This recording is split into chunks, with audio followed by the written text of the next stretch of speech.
The arrival of the Michael biopic in April 2026 didn't just spark headlines, it sent a measurable shockwave through streaming platforms.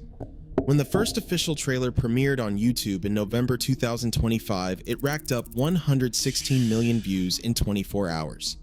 Within days, Spotify's API recorded a 12% jump in Michael Jackson's monthly listeners, peaking at 36.1 million. Neither Beyonce nor Chris Brown, both tracked as benchmarks, saw more than a 2% bump during the same window. Each milestone in the campaign left a data trail. The Cannes Film Festival screening in February 2026 nudged Jackson's listener count up another 4%.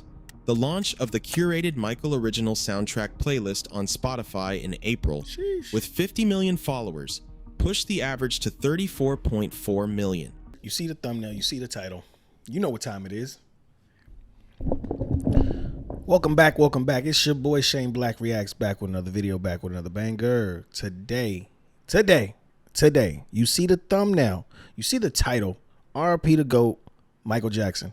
Why is Gen Z obsessed with MJ right now? We're about to react to it. Let me know your thoughts, comments. If you're new to the channel, go ahead and subscribe. Follow me on all platforms.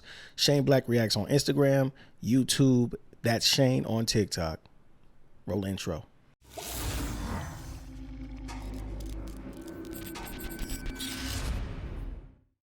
Shout out Michael Jackson Unfiltered. That's the name of this YouTube channel. We're going to give credit. All right. Let's get it. Here's a number that should be impossible. Michael Jackson currently has approximately 64 to 68 million monthly listeners on Spotify. That's more than Beyonce, more than Chris Brown, more than dozens of artists who are alive, working, and spending millions on marketing right now. Yep. Michael hasn't released a studio album since 2001. He's been dead for nearly 17 years, and he's outstreaming everyone. Something is happening. Numbers like these shouldn't exist, but here they are. Michael Jackson's catalog has racked up over 13.5 billion streams on Spotify alone. Tracks recorded before most of Gen Z was born: Billie Jean, Thriller, Beat It. Each pull in billions of plays, with Thriller alone sitting at 2.64 billion streams. The official Billie Jean video on YouTube is closing in on 2 billion views. These aren't trickles from nostalgia playlists.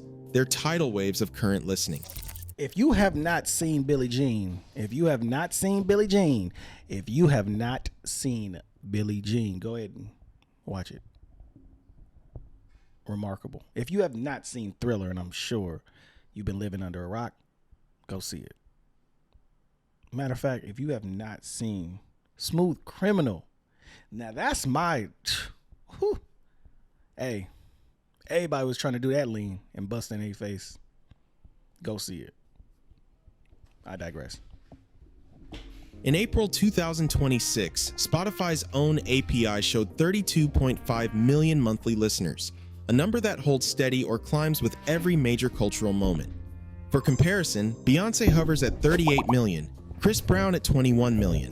But Jackson's numbers aren't the product of a new album, a global tour, or a viral controversy, driven by a catalog that refuses to age out of the algorithm. The gravity of these numbers is impossible to ignore. Billie Jean doesn't just survive in the background, it dominates flagship playlists, lands on Discover Weekly, and stays in heavy rotation on curated charts. Smooth Criminal racks up over 763 million Spotify streams, while Beat It crosses 1.3 billion. The entire Michael Jackson catalog, spanning 150 official releases, has become a digital juggernaut, generating more engagement than most active pop stars could ever hope for. This man has been gone. This man has been gone for a while, y'all. And I want y'all to think about that. Michael Jackson. Who's coming close to Michael Jackson? Alive today. Let me know in the comments. It ain't Beyonce. It ain't Drake. Well, it might be. But Drake is inflating stuff. But who else?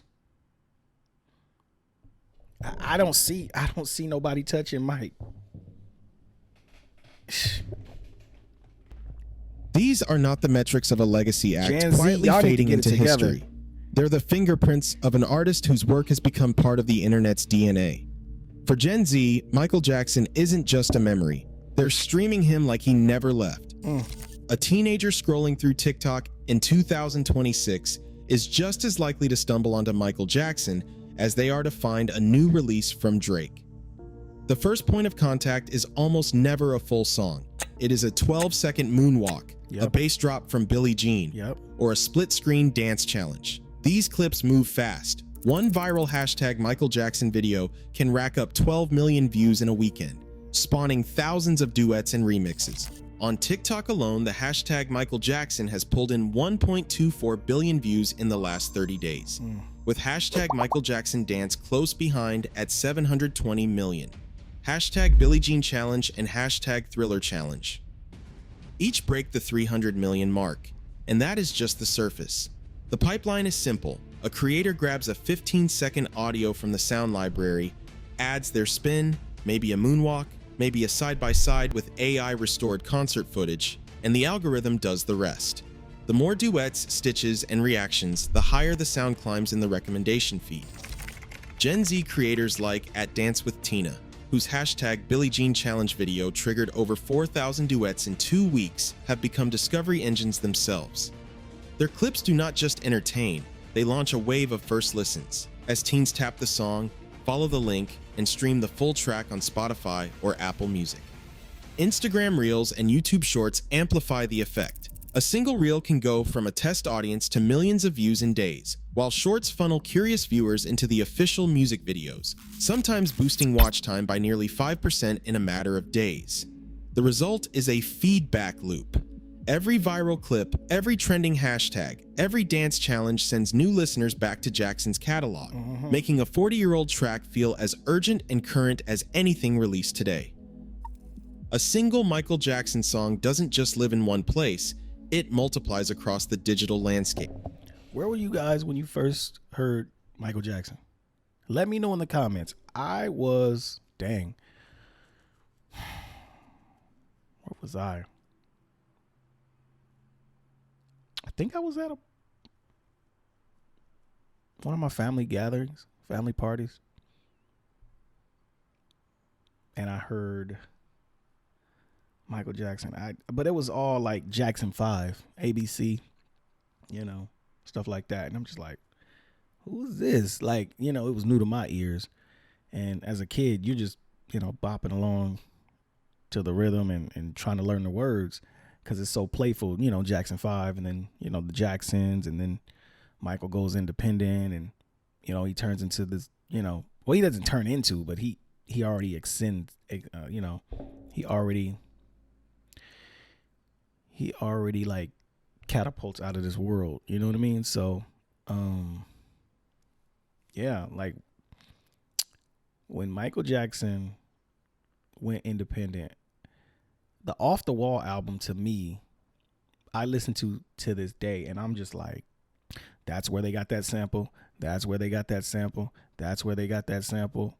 Then I go to Thriller. That's where they got that sample. That's where they got that sample. That's where they got that lyric. His music is timeless. I'm like, whoever think they come in close, nah. If your music can stand the test of time, like he said, over 40 years, then you're doing something. Let's continue. Billie Jean isn't locked to the 80s playlist. It turns up on Dance Party, feel-good classics, road trip anthems, and even mood booster rotations. Playlist curators, both human and algorithmic, see his tracks as Swiss Army knives, genre fluid, instantly recognizable, and endlessly reusable. Spotify's backend reveals that top Michael Jackson songs appear in dozens of simultaneous playlists, sometimes more than any living artist. This overlap isn't random. Jackson's catalog checks every algorithmic box: high engagement, strong completion rates, and cross-genre appeal. The more playlists a song occupies, the more chances it has to be surfaced for a first-time listener, often someone born decades after its release. For a Gen Z user, it's common to stumble onto Smooth Criminal on a workout mix, then see it again in a TikTok dance challenge, and once more in a curated iconic vocals lineup. Each of these touchpoints feeds the platform's recommendation logic, creating a loop where old tracks get treated as new discoveries. Curators describe Jackson's music as a playlist multiplier, a rare catalog that never bottlenecks in a single genre or era. As a result, the algorithm doesn't just tolerate his presence, it amplifies it. What y'all need to do, if y'all haven't already, like the video, comment, subscribe to the channel. Let's keep growing. Also, if you guys do not own a vinyl record, a Michael Jackson vinyl record, y'all might want to look into that. Vinyl will never die. We need to bring more vinyls back, because with these streaming platforms, they can pull a song, pull an album, and you have no physical copy, no cassette, no CD, no vinyl record. Let's bring back the physical copies of music. That's just for me. Every playlist ad, every save, every full listen sends a fresh signal back to the system, ensuring that Michael Jackson's music isn't just surviving, but thriving in the age of digital curation. The arrival of the Michael Biopic in April 2026 didn't just spark headlines, it sent a measurable shockwave through streaming platforms. When the first official trailer premiered on YouTube in November 2025, it racked up 116 million views in 24 hours. Within days, Spotify's API recorded a 12% jump in Michael Jackson's monthly listeners, peaking at 36.1 million. Neither Beyoncé nor Chris Brown, both tracked as benchmarks, saw more than a 2% bump during the same window. Each milestone in the campaign left a data trail. The Cannes Film Festival screening in February 2026 nudged Jackson's listener count up another 4%. The launch of the curated Michael Original Soundtrack playlist on Spotify in April, with 50 million followers, pushed the average to 34.4 million. Theatrical release brought the biggest surge. Opening weekend box office hit $85 million. Let them know. And streaming peaked at 35.9 million monthly listeners. Let them know. Up 9% from baseline. Correlating these events with API snapshots and third-party analytics reveals a clear pattern. Every major biopic moment triggered a fresh spike in catalog consumption. The relationship is more than coincidence. Statistical analysis shows a Pearson correlation of 0.71 between media exposure and streaming uplift. On average, every 100 million media impressions delivered a 5.2% rise in listeners. Look, all that math is basically telling you this man is the best ever. And these platforms, Spotify, Apple Music, wherever you find your music, reflect that. The data, the analytics, they all reflect that. I'm over here just in awe, because if it wasn't for, I guess, the radios, if it wasn't for my parents, if it wasn't for my friends, my family playing this music before streaming platforms, I probably would have knew who Michael Jackson was. It wouldn't have been forced upon me, because I would have known, like, hey, this is Michael Jackson.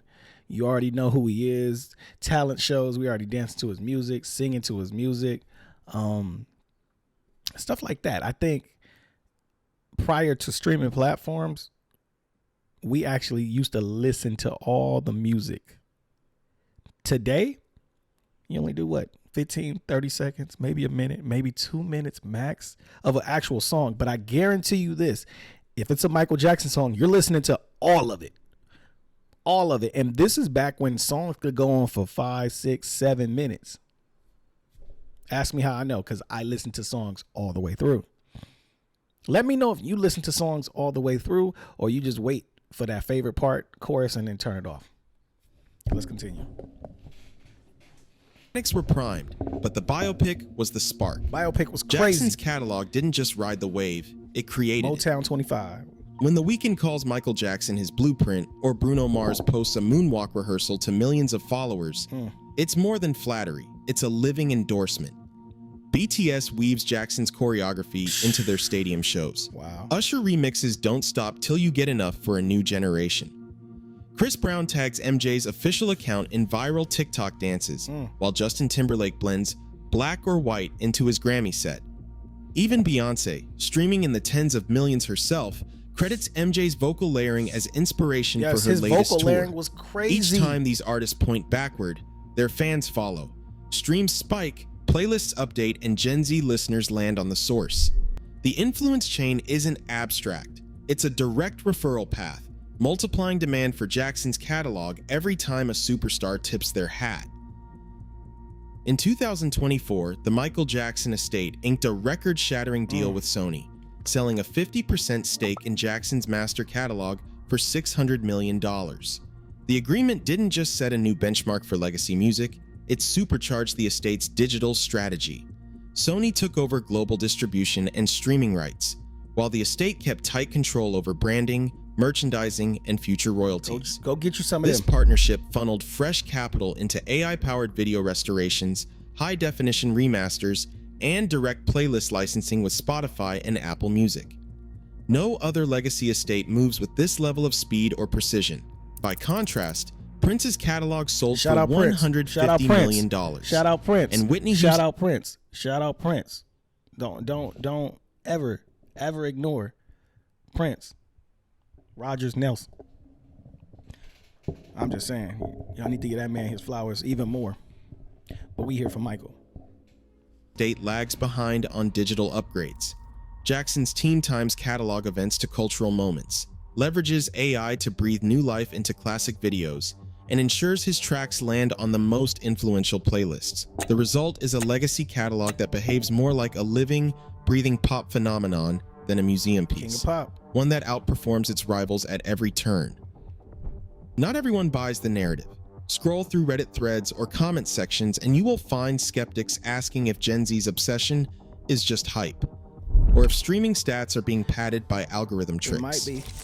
A post in R. Michael Jackson wonders, are these numbers real or is this just Sony pushing the catalog? A Gen Z fan fires back, I found Michael Jackson through TikTok, not my parents. His music hits different, period. Cultural critics chime in, arguing that viral trends cannot manufacture this kind of sustained engagement. The debate rages on, but the data is hard to argue with. Every time the numbers are questioned, another wave of teens post their first listen, another dance challenge goes viral, and Jackson's catalog climbs even higher. The skepticism only seems to fuel the cycle. In a world where millions chase virality, Michael Jackson, gone for over a decade, still outstreams icons with new albums. Gen Z isn't just reviving his legacy, they're redefining it. Today, the algorithms orbit his catalog. Sometimes it's art that technology finally understands. What do you think? What do you think? What do you think? Let me know in the comments. What do I think? I think Gen Z is finally listening. That could be in any aspect of you want to take it, but when it comes to this music thing, they're on it, but they need to be on it as far as the history part. Don't catch on to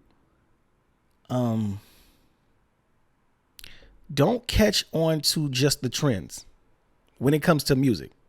Go back, listen, and learn what the music is really meant to do. Like, we're not just, hey, here's the only 15 seconds and then you hear the chorus. No, we want to hear the intro. We want to hear the first bars. We want to hear the chorus. We want to hear the bridge. We want to hear all of these things that lead up to the completion of the song. We don't want to just hear like, oh, we see Gen Z doing freaking TikTok dances. Oh, we do a 15-second moonwalk, or we do a spin, or we got, the hat flip. We want to know why Gen Z is just now catching on to this Michael Jackson wave. And you see right there, they said, oh, I learned about Michael Jackson through TikTok. No, I get it if that's your only a resource, but go into a vinyl record store. They still around. Out here, we got Amoeba. Shout out. But I get it. If the only way to consume music is through streaming, I get it. But once you consume it through streaming, go do your homework. And I know Gen Z don't like homework. They don't. Go do your homework. Go learn something. I'm going to get off my soapbox. Make sure you like, comment, share, subscribe. See you on the next video. Peace.